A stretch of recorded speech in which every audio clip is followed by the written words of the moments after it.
President Carter had a mission to try to save the hostages in Iran. You were part of that. How did that come together? Well, it was very difficult because we didn't have a reaction force in any one service at the time that had all of this capability. The Air Force had a team. The Army had a very special team that I'd worked with before, and they were selected to go, but they didn't have any helicopter assets of the type that they needed for the mission. And I happened to be working for the chairman of the Joint Chiefs of Staff at the time. He sent me down to talk with the ground units. Who was that at the time? That was General Jones, Air Force, great guy, good friend. And sent me over there, and I had to first select the helicopter to go, and then get the team together. They had never worked together before, and the Army colonel in charge was Charlie Beckwith, who was a long-term advocate of special operations, and we pieced it together, both what they're going to do when they get in town and how we're going to get there.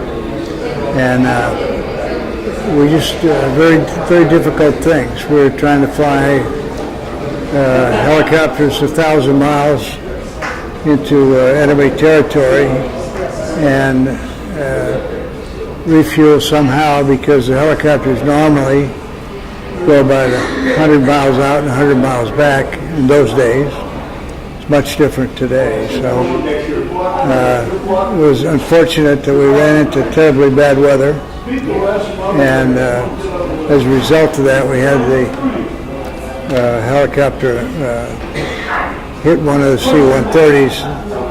Actually, that happened after the president had canceled the mission and we were on our way home. So we needed more fuel all of a sudden, and we had to switch tankers that we had borrowed from the Air Force.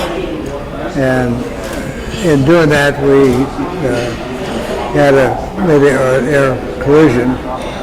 We were in there at that particular moment.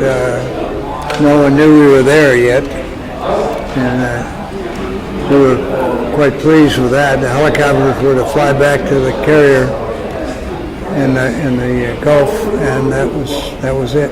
We lost 8 people in the C-130. Unfortunately, we lost 3 Marines and 5 Air Force people due to the fire. Did President Carter ever talk to you guys afterwards? Yes, he was kind enough to come see us at Quantico when we got back, and he went to see the ground units when they got back, so they could. He gave us his thoughts on the mission. Didn't blame anybody for anything, and it was quite nice. He also attended. He and his wife attended all the services for those who died in the crash. Now, years later, did you ever meet any of the hostages after they were freed? Yes, I did. I was invited to the White House when they came home, and was able to talk to a number of them.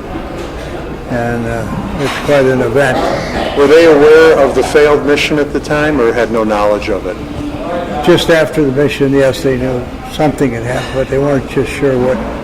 And when were you named Lieutenant General, and what was that like for you?